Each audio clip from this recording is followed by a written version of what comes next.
আপনি কি জানেন ইবলিশ একা না, তার পুরো একটা পরিবার আছে।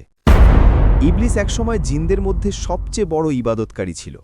তার ইবাদতের কারণে সে ফেরেশতাদের সাথেও অবস্থান করত। কিন্তু এক মুহূর্তের অহংকার তাকে চিরতরে অভিশপ্ত বানিয়ে দেয়। সবচেয়ে ভয়ঙ্কর তথ্য হল ইবলিসের স্ত্রী ও অসংখ্য সন্তান রয়েছে।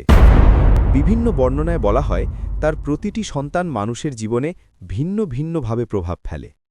কেউ মানুষের মনে খারাপ চিন্তা ঢোকায়, কেউ স্বামী স্ত্রীর মধ্যে ঝগড়া লাগায়, আবার কেউ হারাম কাজকে সুন্দর করে দেখায়। আরও অবাক করা বিষয়, ইবলিস নাকি তার সিংহাসন পানির উপর স্থাপন করে। সেখান থেকেই সে তার সৈন্যদের পরিচালনা করে আর তাদের কাজের রিপোর্ট নেয়।